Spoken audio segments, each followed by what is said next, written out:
Welcome to Grit, the Real Estate Growth Mindset podcast, hosted by Brian Charlesworth, founder of Sisu. Sisu provides growth automation software for real estate. You'll hear stories from real estate thought and technology leaders, team owners, and brokers on how they grew their business in a rapidly changing industry. You'll learn how to transform your brokerage and teams into a high-performing and analytics-driven business so you have a new, durable, competitive advantage against disruption in your market. So let's get right into it. Hello, everyone, and welcome back to the Grit podcast. I'm Brian Charlesworth, the founder and CEO of Sisu, where real estate transacts online. And today I'm here with a special guest, Tyler Smith. If you are in the real estate industry, you probably know who he is. I know he was a badass real estate agent at one time, and now he is the CEO of SkySlope. He's also the founder of SkySlope, but SkySlope has since been acquired by Fidelity. So he's had quite a journey in the real estate industry, and I'm excited to learn about that today. Tyler, anything you want to add to that? No, yeah, just I love real estate. I speak real estate to the language I know better than English usually. And then I transitioned a lot of that to tech. So excited to talk about the journey and real estate and technology. We could talk about the acquisition as well, if that makes sense. It's coming up on 5 years. And yeah, just here to provide value. Excited for the discussions. So I'm excited to have you. So let's go back in time. Like, how did you get into real estate? What started that? Because, simple. If you had never gotten into real estate, you wouldn't be here right now, right? Yeah. I was 19 going on 20. I hated living at my parents' house. I was like, man, I'm not going to pick up chicks living at this house with my mom and dad. So I'm going to buy a house. They're giving loans to everybody. I worked at a restaurant called Cattleman's Steakhouse. I was a server and I was slinging steaks. That's what I was doing. Where did you grow up? Sacramento, California. Sacramento. Yeah. Okay. Yeah. So was a server at a restaurant and said, hey, everyone's buying houses that can't afford them. I'm going to buy a house that I heard I can get a loan. And they loaned a 19-year-old $240,000. And I'm like, this is crazy. Like, they're going to give me this money. Not only that, it's like 105% financing. They're going to give me money to buy a house. Like, this is the greatest country of all. You know what I mean? Like, everyone should move here. This is awesome. And my parents were like, you're going to foreclose. You're going to fail. It's not going to work. And I bought a house. And through that process, my realtor back then, which was very customary, my realtor was my lender. You don't see a lot of that now, but back then it was like very standard because they were double dipping. It was a hot market. Everyone was getting a loan. Everyone who was a realtor got into loans because everyone needed a loan and everyone could get loans, right? And everyone who was a lender got into real estate because everyone was buying. So they were double dipping. But my realtor— What year was this? This is 2000 and right before the crash. So 2004, okay, so 2005. Okay. So, it's stated income, get a loan. I bought a house. And my realtor was like, not great. And it was my lender. And I moved in and think about it. I'm like 19. I just had my birthday. I move into the house. I just had my wisdom teeth pulled out. I can't move. And I'm like, there's no hot water. The dishwasher's broken. And I call my mom and she's like, did you get a home inspection? I'm like, what's a home inspection? She goes, well, it tells you what's working.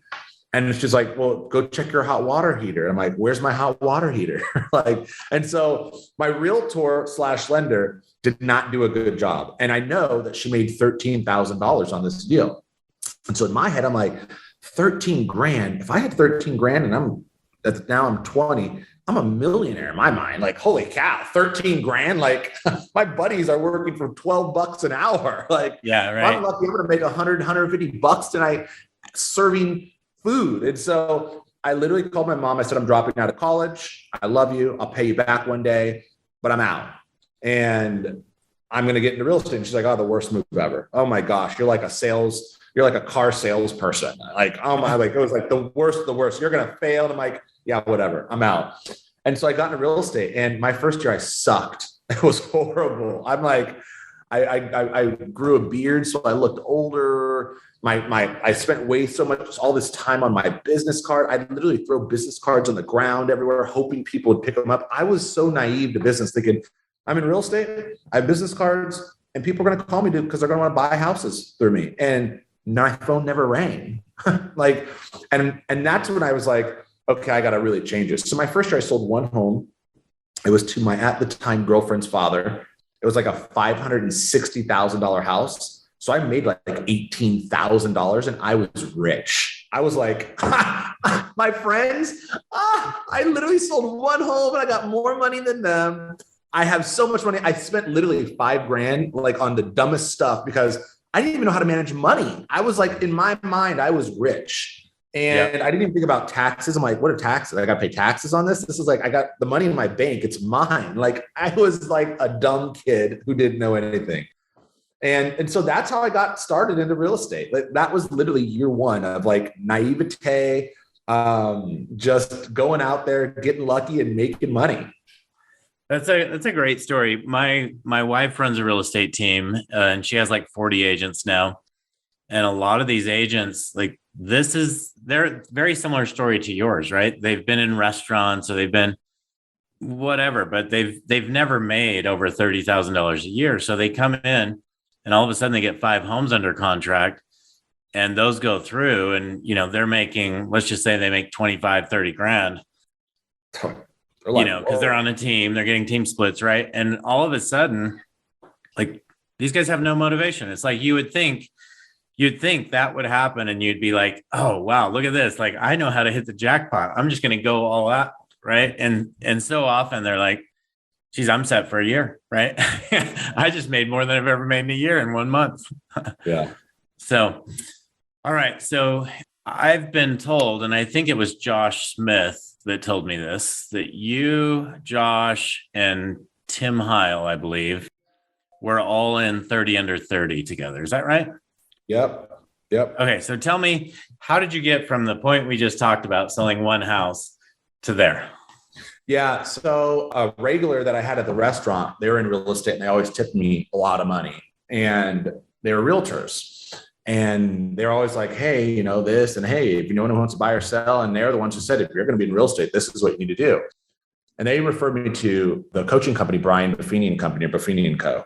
Mm-hmm. And I'm like, who's this like Irish dude who's like talking all this stuff up on stage? And I'm like, we're going to actually like support you and pay for you to go because we think it's that great. And I'm 21, 20, like I'm young. They looked at me like their child.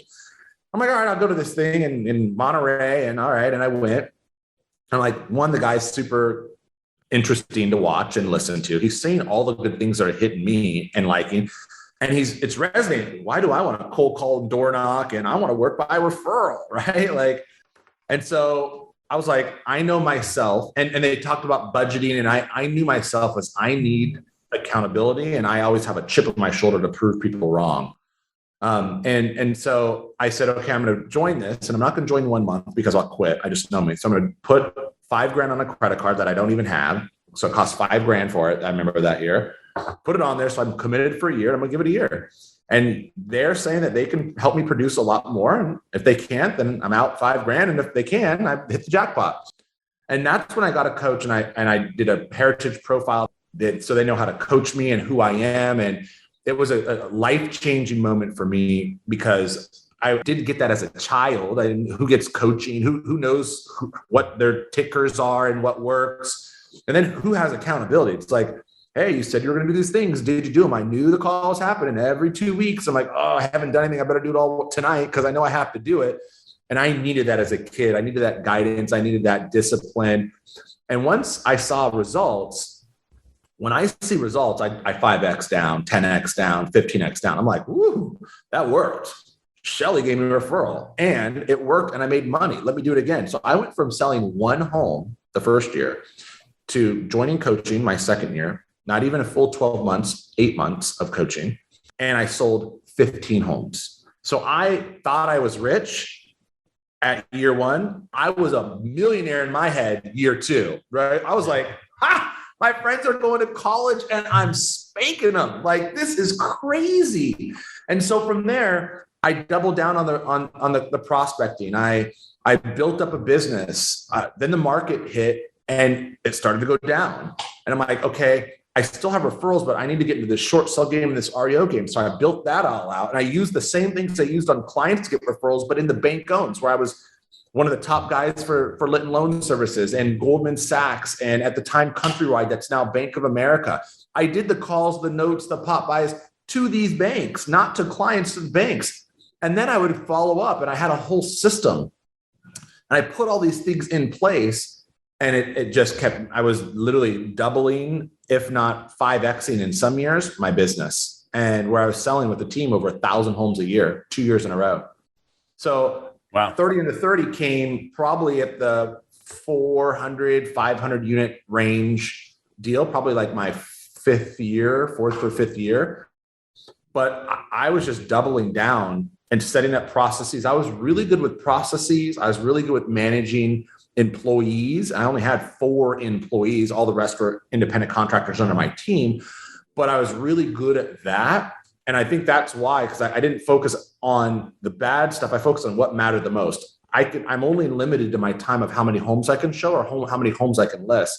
I need more people under me that can do that. But I'm really good at building the relationships with the people that matter, that can give me these homes at quantity. I remember I got a call one time from one of my asset managers that said, hey, I've got an agent who's dropping the ball and he's got 36 properties. Can you take them? And I'm like looking at my assistant, Jennifer, at the time, and she's like, no, we're busy. I'm like, yep, we'll take them.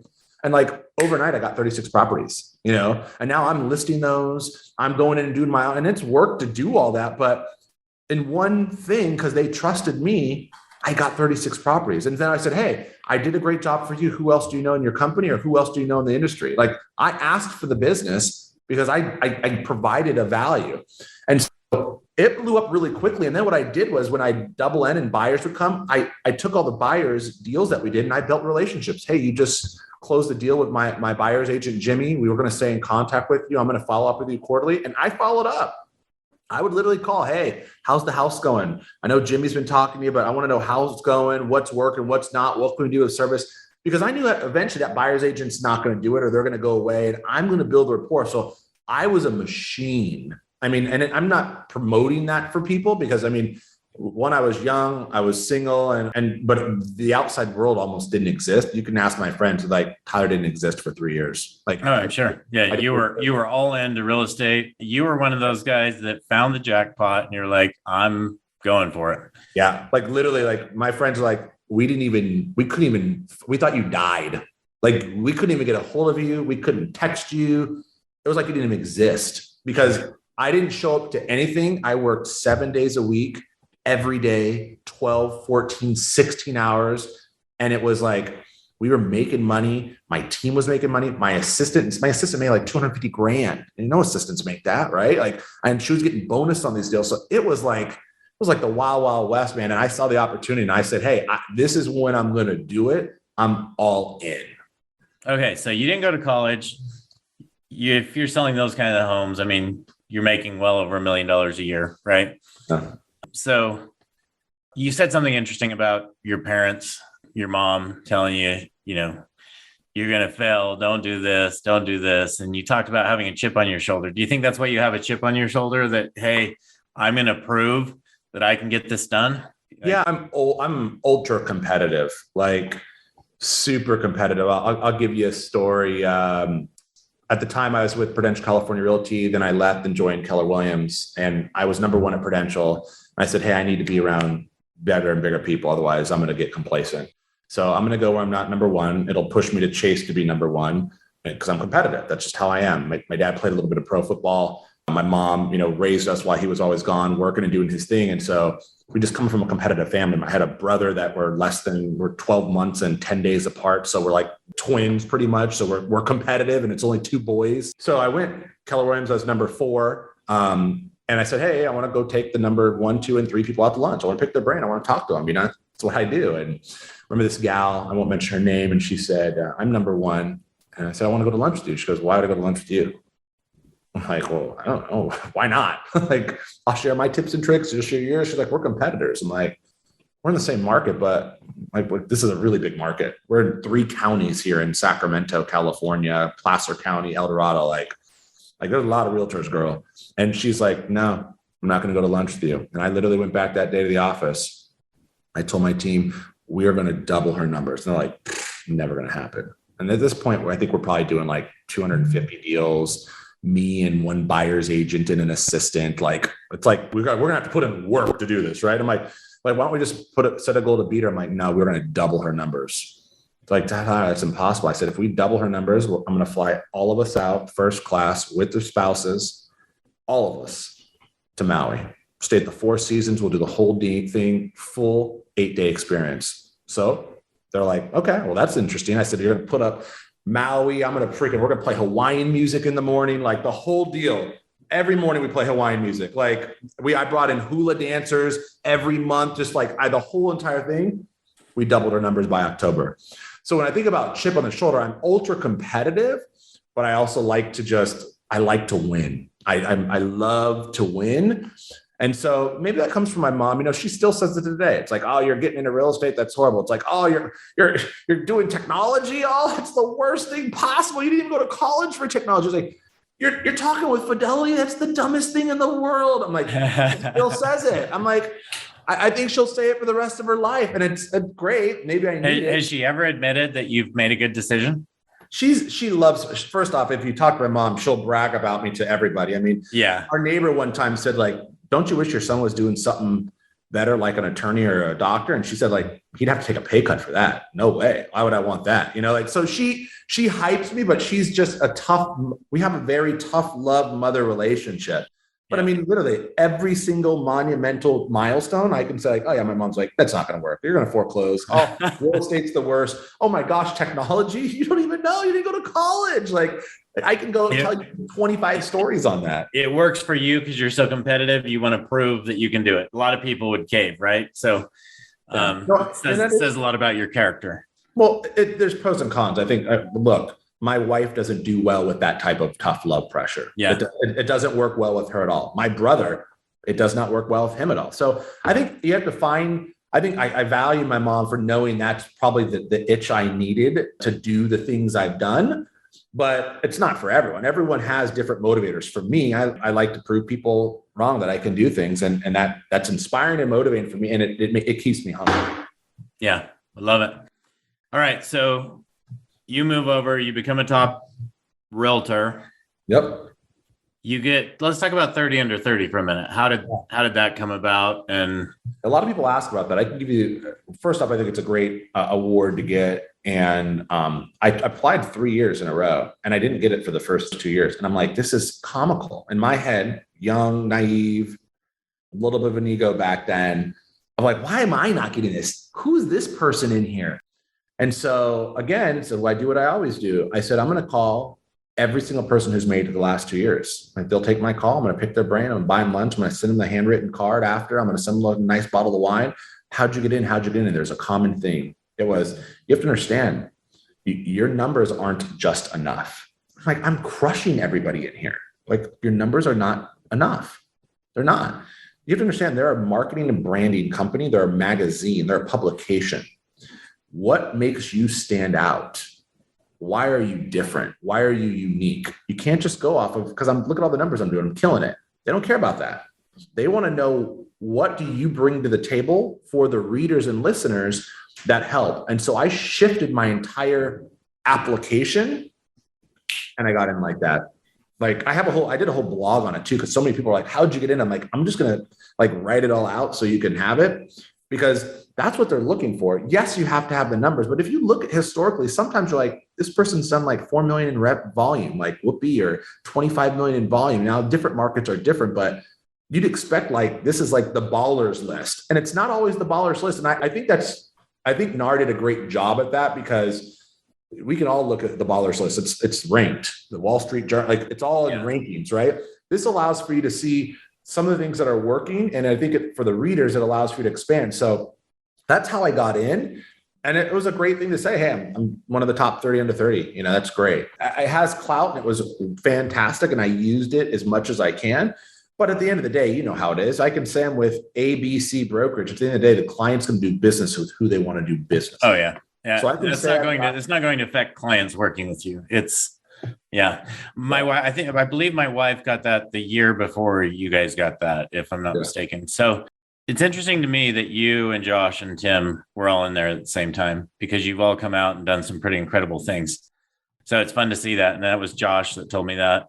So you're at this phase of your life. And how did this thought come about to start SkySlope? Like most people crushing it in real estate, they stay in real estate. And most people in real estate that try to go do something else fail, right? I mean, as far as tech company, I mean, there's been a lot of realtors try to start tech companies and they have not succeeded. So like, how did this all happen? Yeah, it wasn't by design. So I learned, it's so funny. You think about now the market we're in and everyone's like, oh my gosh, offer management. And we have offer management because there's so many offers. But I built offer management literally over 15 years ago on a WordPress website because I had so many offers coming in and I built it for myself. So I went into SharePoint, I built a landing page, I made it look pretty. And it was literally like, if you want to write an offer on one of Tyler's houses, put in the address, put in all the data in a web form, upload your purchase agreement and your pre-approval or fax it. It had a fax number there. And I will review your offer. And if you don't submit it this way, it will not be looked at. And I built that 15 years ago. Obviously, that was in WordPress. After a while, it broke. But it was for me to organize offers. Then what happened was I wanted to open up a portal in the back end so we can look at it and compare them to see which ones are the best because we were getting so many offers back then you can imagine. Mm-hmm. Obviously, the market shifted, not as many offers. And I said, there's got to be a way to store these files. Like I have so many files. I have my file for this property. My assistant has her file. And then we have our transaction coordinator, W2, who has her file. We have 3 files in the office at the end of the year. None of them are like a mirror image. And we're storing 3 files at the end of the year of every single property we sell. So you sell 400 homes, you have 1,200 files. You sell 1,000 homes, you have 3,000 files. So I had warehouses of these files because I was fearful that, hey, I'm doing so well. I hear about all these lawsuits. I don't want to have a lawsuit and not have everything. And we did everything by email. And you can imagine when you're doing, even in like the REO short sale market, you have consumers that may want to sue you because you're not representing them properly in the short sale market or even REOs. It's like, hey, I sent an offer to Tyler. It was higher. I saw it closed for lower. Is there something weird going on? So we did everything by email. So we have some of these files with like 45, 50 email stacks, Mm-hmm. And so I said, there's just got to be a better way to manage this. And so I looked at all the platforms out there. They weren't great and couldn't serve what I wanted. I had really 3 big needs that I wanted, and not one of them had the big 3 needs. So I built, at the time, wasn't even going to be a business. It was called Smith Premier Properties Portal Inc.com. I thought, Mom, I've got a domain. It has our name in it. It's so cool, which shows how naive throughout this entire journey I am. I'm still naive 10 years into software with real estate, but I was like, I got a cool domain. It has our last name. This is awesome. And Mom, it stores documents and it's for me. And so that was called version 1 and it worked for our team. And eventually you have the top producers and the 30 under 30. We all pick each other's brains. We all share ideas. Like, what are you using to manage your files? And I'm like, oh, Smith Premier Properties Portal Inc.com. It's like the coolest thing ever. You got to try it. And I would open and invite this to all these users for free because I was like, hey, these are my buddies, whatever. And they're like, it'd be cool if it had this. I'm like, wow, that's a great idea. We should do that. It'd be cool if it had this. I'm like, ooh, that's a really good idea as well. At the time, I built it over in India, and then I hired a couple in-house developers because the India team couldn't move fast enough for me. And I had a little feedback thing, which we still have today at SkySlope. It says, what would you like us to do? And back then they would say this, it'd go to my team. They go, what do you think? I go, I love it. Do it. They build it and be the new SkySlope feature or Smith Premier Properties feature. At one point I had probably, I don't know, like 30 users on it, not much, but I'm like, ooh, these are like all heavy hitters. Like, I don't know a ton about technology, and I've got this really good bank machine over here called my real estate business. If this technology thing, this is like when the cloud's like, it's in the cloud. They're like, where's it at? I'm like, it's in the cloud. They're like, where's that? I'm like, I don't know, but it's in the cloud, like it's somewhere in the cloud. I always thought like, what if the cloud breaks? What if like it starts raining? What if there's a storm? Like, what? I don't want to be liable for these forms and documents. So I said, let's separate it out and let's create a company just so we protect ourselves legally. That's the only reason SkySlope is a name today, was literally to protect myself legally because I had a really good entity over here that was generating cash flow And I didn't want to ruin it with this. I have an email still from that year where Jennifer, I'm like, here are like something in the sky with clouds because, everyone's talking about the cloud. Come up with a couple of names. She was like, here's 10 names. What do you think? I'm like, ooh, this one looks cool. See if the domain's available. Like literally email chain back and forth. People are like, what's the name mean? I'm like, guys, this was not going to be a business. This was literally for myself and some of my top producing buddies. And so the beginning, that's how it started. And it was for teams. And then I was like to my broker, since I had leverage, because I was doing really well, I said, hey, I'm not going to keep printing this stuff out and turning it into you. And by the way, your process is broken. I think I can fix it and you can audit files a lot faster. And I can probably make you more compliant because people aren't turning in their stuff until after it closes. And then you're telling them what's wrong. And then they're going to the seller and have them sign things with the date post closing. That is a red flag and scary to me as a broker. So then I built out a broker version and my broker usually is like, this is awesome. Let's get this across all of our agents. And that's kind of how it started. We started with that as my first broker. One of the top producers in Arizona told their broker to use it. That was our biggest and first client, still a client today, DPR Realty, 2,000 agents. And I think they were paying like 30 cents a user at the time. You know what I mean? Like, I'm like, I'll do anything. I'm like, someone wants to pay me monthly for this. This is like mind blowing. Like, and that's kind of how it happened. That's how we started it. If you've been enjoying Grit, please help us continue to grow the channel by leaving a 5-star review and sharing it with a friend. Now back to Grit. Yeah, that's cool. So that was about 10 years ago? Oh, yeah. So SkySlope's been incorporated for 10 years. This is our 10 year, or actually we're in 2022 now. It's our 11th year this year. Okay. So how do you make the move from this thing for your buddies and you that's having an impact on your business? You get a few customers that start paying you. And now how do you decide to make that shift and go all in? Because I already know that you were told you'd never succeed at doing this. Yeah, it was very uncomfortable, but I do well in uncomfortable places because I have this really great cash cow and my team. Obviously you have to infuse confidence to your team. They have to know you're committed. They're there. A lot of the reasons for money, but also for you as their leader within any company, let alone real estate. And so what was great was I set up these processes and procedures. I had a really good system set up. Like people were incentivized to do things. Those things I knew that they had to do would only bring in more business and referrals. And so it was like a machine. And so Jennifer at the time, who still works for us today, she was my assistant. I said, hey, I'm going to make you the manager. Comes with a pay raise, but I'm going to be away from the desk one day a week. And I need to see how you roll with it and how you do it. And one day turned into a day and a half, turned into 2 days, she fully transitioned it. So it was still making money. And what was great was that money I needed to continue to fund SkySlope. Mm-hmm. And so what we did was I took 1 day away and we hired our first employee, Ryan Bishop, who's now is senior product manager here. But he was like, what am I going to do? I'm like, everything. I don't know what you're going to do. And I don't know what I'm going to do, but we're going to do it. Like, or we're going to figure it out. We're going to figure it out. And we were just like, I'm going to sell and close the deal. And what you're going to do is you're going to onboard them. And I'm going to show you how I would onboard them. And I'm going to teach you real estate. And I think, this, like going from just like a standard common sense talking real estate language is very different. And realtors, once they see a sign of you don't know what you're talking about, like they'll exclude you and you're dead to them.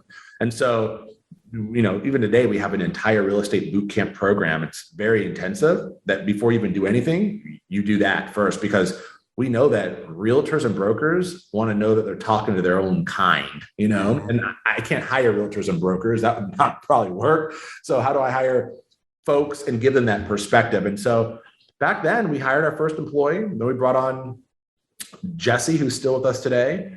And from there, we built the team and we built out a sales team. And I brought on a COO and he said, hey, I'm going to take care of all the sales and run the team. You take product and engineering and let's conquer. And that's what we did.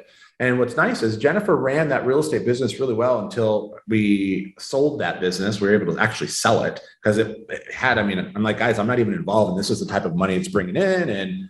And I want a referral fee for 3 years. Plus I want a lump sum up front and blah, blah, blah. Because SkySlope I saw the true value of it. And it's been a tough road, no doubt. software technology and real estate is tough. I mean, there's tons of people trying to disrupt it, pros and cons, people going out of business. It's a hard business. You know that. Yeah.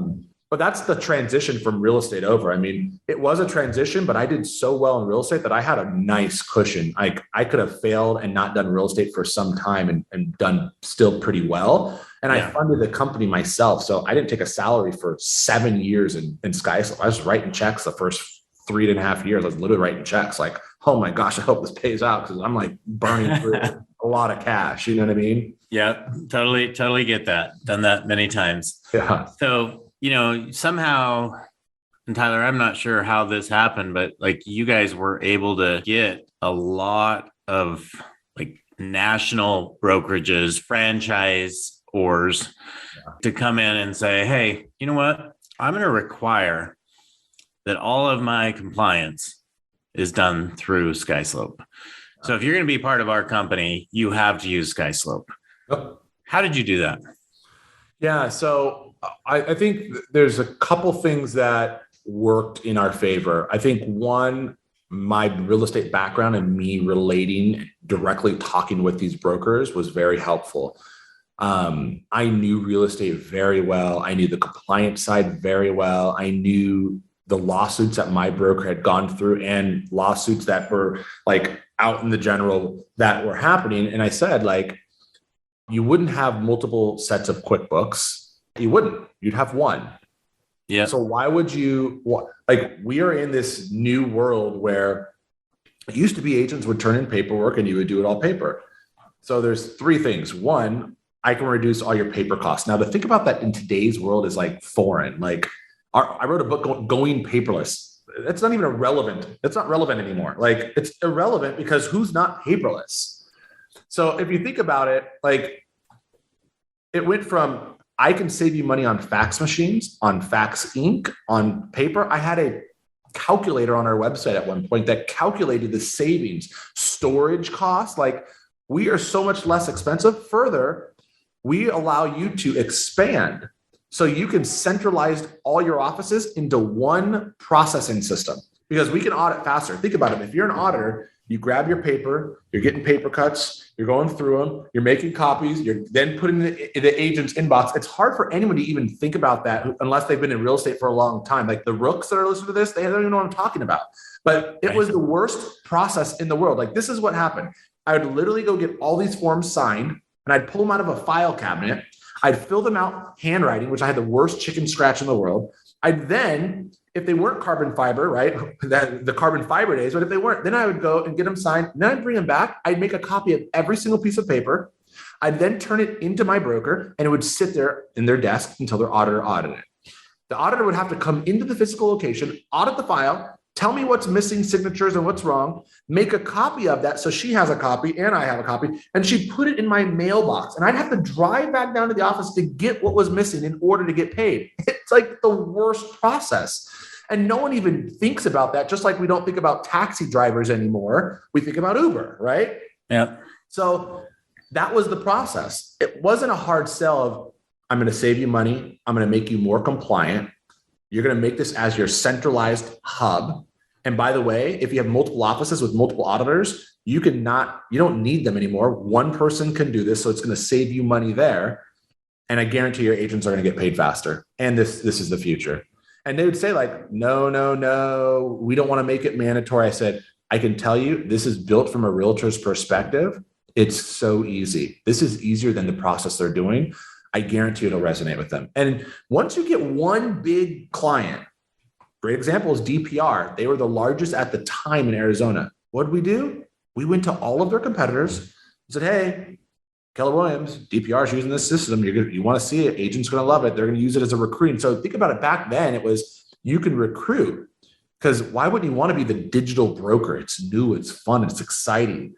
So that's how we did it. Obviously, now you can't go, hey, we're using SkySlope, so you should use it. That's not a value prop to realtors anymore, right? Yeah, right. But back then, it was massive. And so once you get some of these, what I call anchor tenants, the Nordstroms, the JCPenney's, the Macy's, et cetera, dude, I mean, I'm telling you, it opens up the doors to so many other things. It's the land and expand model. Yeah. So I love it when people see a problem and they want to solve that problem for themselves. And those are usually the businesses that succeed, right? The only way I started Sisu, I helped my wife build her team, saw the problems, and I was like, we absolutely have to bring this to this industry. So very similar, just years behind when you guys got started. So I would love to hear a little bit about the acquisition and how that came about. Yeah. So obviously I funded the company myself. We were obviously cash flow positive after 3 years. So this is now year 11. It'll be 5 years in October with the Fidelity merger. So we're now entering around year 4 or 5, call it. And I'm sitting there and we're getting a lot of inbound interest from private equity companies, venture-backed companies, strategics. And I've always said, hey, let's keep in contact. Like we're heads down grinding. And this one company came to us and I was like, hey, these guys I've been talking for a year and a half. I like them. They've given me a lot of tips. So my goal was like, what can you bring to the table other than money? And they'd give me some suggestions. I'm like, let me go see if those work. And I'd go apply them. I'm like, whoa, we increased revenue. Or have you looked at this? I'm like, no, I haven't. And so I'm like, eventually this private equity company is like, dude, we've given you so much ideas and your revenues increased. And so we're only giving you've seen what we can obviously help you with. And they were right. And so we got into it. I said, well, I don't want to sell the majority. I'll take some chips off the table. Sure. And we'll do a minority investment and let's roll. And I'd love to work together. And then I had a really good relationship with Chris Goff, GCA, which they just did a merger now with, I don't even know the new company, but he's like, hey, you got an LOI, you should run a process. There's several people who'd want to help you in this. I'm like, I don't know. I got to pay you like a broker, and I got to focus on my business. And he goes, I think we can do better and we have nothing to lose. Let's just look at the options. So we ran a process. The intent on that was let's de-risk a little. Let's sell the minority. Let's pull some chips off the table. And then you put some money on the balance sheet and freaking sprint. And throughout that process, obviously we had several private equity companies that were interested. We had 3 strategics as well, one being Fidelity. And we sat down and we met with them. And I was like, well, I don't want to sell the majority. And I said, here's what's important to me. And at the time we went to Montana and met with Bill and the entire executive team. And I said, important to me is you believe in our vision. We still control our destiny. Our culture remains the same. And we get to make money. It's done. Make it happen. We don't want to control you. We want you to run. We like you, who you are. And we're going to let you do what you want. And that still stays true today. There's no interference. They've only enhanced us. They've only helped us grow. I mean, they got sales execs, pitching our product out in the marketplace, just not pitching it, but making introductions for us for things. There's a lot of really, really great advantages. But the main part is they stay in their $8 billion, $14 billion lane, and they let us run in our lane. And they're there to help and guide and support. And so we did that deal. It'll be 5 years in October. And it's been fantastic. We've grown obviously tremendously. At the time we were doing, we had maybe 100-ish employees. We're hiring, 51 this year, 38 of those are product engineering. So we'll have, 260 employees this year. Revenue's gone through the roof. Margin's been fantastic. They've taught us some ways of how we can improve margin in certain things. But really, they're just to support. They don't expect it. We're good operators. I'll say that. I think if it was opposite, it'd be a lot different because they've made other acquisitions where they've had change management and things like that. But it's been a really great partnership. Yeah. And that's great. I didn't know you guys had actually run a process, but it's a fun story and congratulations. Running a process, I think is fantastic. I mean, not to get in the weeds of that, but I think in this market or in any market, I will tell you, I get paid nothing for this, but Chris Goff is insanely amazing. I learned more from that than I've probably learned in the last 10 years. And it wasn't from the process, it was from how really intelligent people. I remember I got out of college. I'm smart enough to do the hard work and I'm smart enough to build stuff, but with true intelligent intellect, there comes a whole nother realm of things. And I learned so much in that. It was literally I got my master's degree in how to talk about your company, how to pitch a company, how to sell a company, how to present a company. It was the best. That was the best experience I've ever been in. And it's stressful, right? It was the best experience ever. He managed my emotions, my expectations, and taught me along the way. It was super cool. Like super cool. That's great. I know Commissions Inc. ran a process as well. With the same company, actually, with Chris Goff. Oh, did they use him as well? Yeah. So Commissions Inc., prior to anyone being involved, they did a deal with Cerent Capital. Cerent Capital was actually a contender when we ran our process. Cerent Capital acquired, I think, the majority or the minority, did a lot of work internally, built it up, and then they ran a process with Chris Goff, and that's when they sold to Fidelity. Interesting. Yeah. Chris Goff, if you're in real estate and tech, he's if not number one, the top guy who does it. But yeah, they were also that, and that's what he told me. Like, hey, we did this with this is kind of what we can do with you. And he had some home runs already that showed what he could do with us, and he did exactly what he said he would do. So that's great. All right, so I'd love to get your perspective, and we don't have a lot of time left. I think maybe 10 minutes. We could stop now, but it's been great. I'd love to hear your perspective on where's the industry going. Yeah. So what do the next 5 years in real estate look like? Yeah, I'll start with this. And this is what I said in my company. If you think about it, if you look at the last decade, I'll personalize it to everybody. Let's just not even think real estate. Let's just think in like our human world society today. Mm-hmm. Coffee. We all drink coffee. Starbucks. 10 years ago, where'd you go get Starbucks? You walk in, you say to the barista, I want this latte. You wait in line, you'd wait for them to take your payment. And what you would do is, this is 20 years ago, you would literally wait for them to call your name. Now you go back, and now Starbucks comes out with this payments app. I thought it was the dumbest thing in the world. I'm like, I'm going to order coffee on my phone. I'm then going to drive to go get the coffee, and I'm going to wait in line. Or did John steal my coffee? It didn't make sense. It came to our market, and I was blown away. I get to order coffee and it works. At the time, revolutionary. I don't have to stand in line. Now, and walk up and grab it. And yeah. Go. And now you can't even imagine not even having that. It's like standard. Fast forward to today, literally, I walk out of my house and my iPhone attached with Starbucks literally knows my location service and says, would you like to order your cold brew on 7th and K? Yes or no? And all I say is yes. So think about it. We've gone from standing in a line and ordering coffee to mobile ordering to just saying yes. Digital revolution. We have that's true. Now let's even go to real estate. We'll personalize it on real estate. If you back in the day wanted to sell or list your home, what would you do? You'd probably look on your refrigerator and look at the cabinets and see all the calendars and all the little magnets of all the realtors. And you'd maybe call one. They'd have to come out to your house. They'd have to list it, talk to you, and you have to stage it. You have to do this. They have to tell you a price that you hope that would be. And by the way, they're going to tell you, you're going to give me 6%. Okay.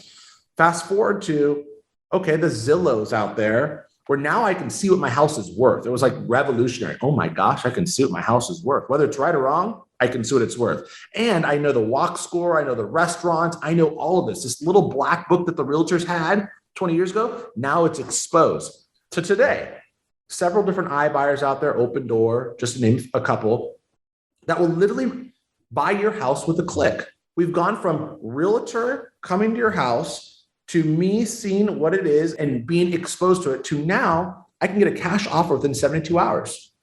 It's changed. Now, if you look at our industry, I would say for realtors and technology and brokers, it hasn't changed to that. And you got the SkySlopes, digital transaction management. You've got the eSigns, DocuSign, DigiSign, Ethontoside, all those. Okay, great. But what's really evolved since then? I've shadowed recently a lot of these teams because I go out and this is how I stay fresh and I get in the trenches.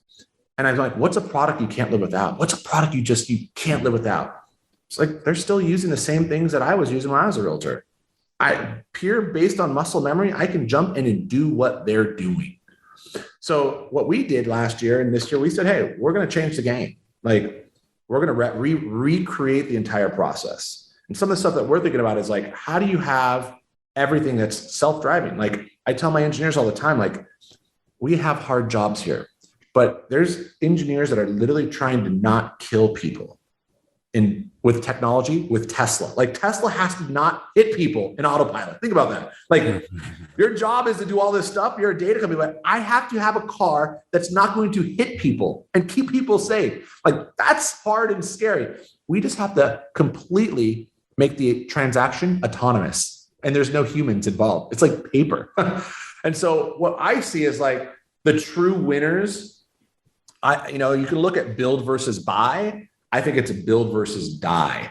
I think this market is the best opportunity for technology companies in the real estate space where they need to 10x on building. They do. They need a 10x on building. They have to think what is ahead of them. For us, why do I even need transaction management? Why do I even need to audit? I should automatically audit the file. I have the form. I have the data. I have the signatures. I can read the data on the form. I can read the signatures on the form.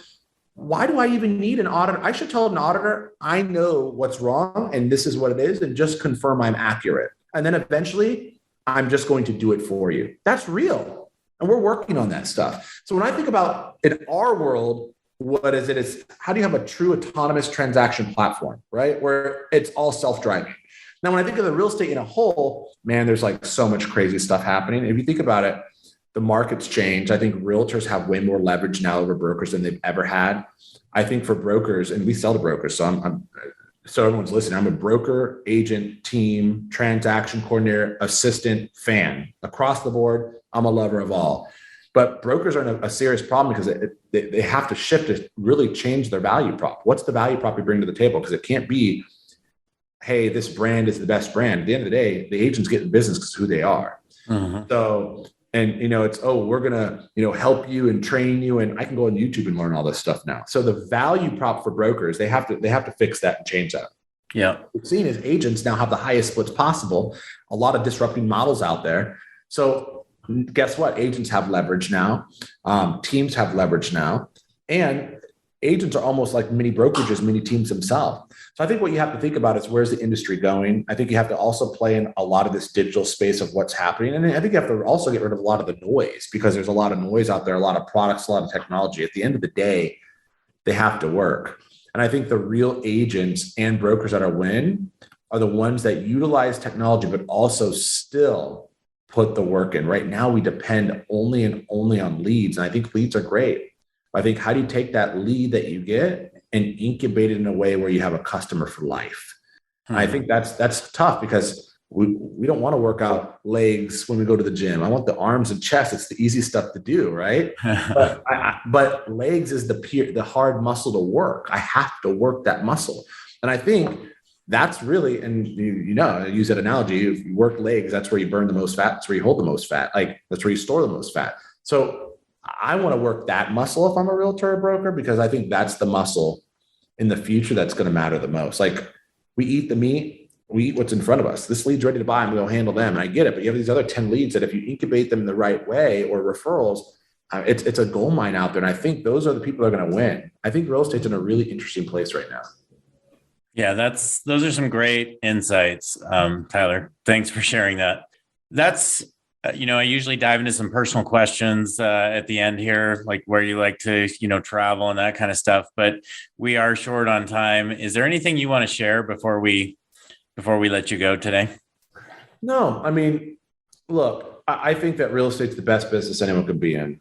We and I say we because I'm a realtor myself. I still have that mindset for myself is like we get paid a lot of money, and I think realtors have to start to think about how to provide value. If you talk to your clients, how happy are they with your services? We'll all say, oh, no, they're happy. No, how real happy are they? Because we are going to be the disruptor of our own business. And I do believe that. If we can't provide value, if we can't get on with the technology that's needed, if we can't provide updates and be the best of the best, I'm telling you, it just causes for disruption.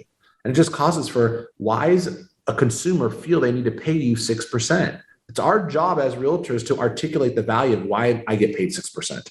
And it's not because it's standard. It's not because of that, because that's where disruption happens. So we have to get better as realtors to equip ourselves with the tools and the talk tracks of why we're valuable And we have to also deliver on that value. And I think we are the biggest folks that are hurting ourselves in this industry.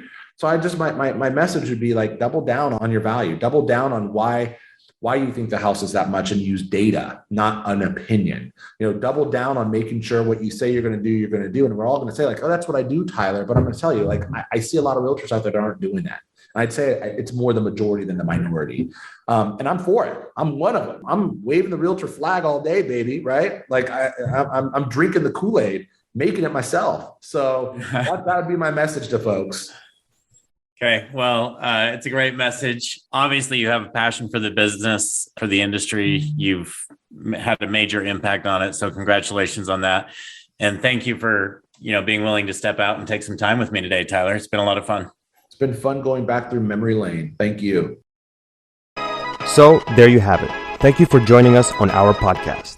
If you have an interest in a free 7-day trial of Sisu, make sure that you use the coupon GRIT, that's GRIT, to waive all your setup fees and receive a 10% discount on your subscription. If you enjoyed listening to this podcast and want to subscribe, search GRIT, the Real Estate Growth Mindset Podcast, on iTunes. And with that, we'll catch you next time. Take care.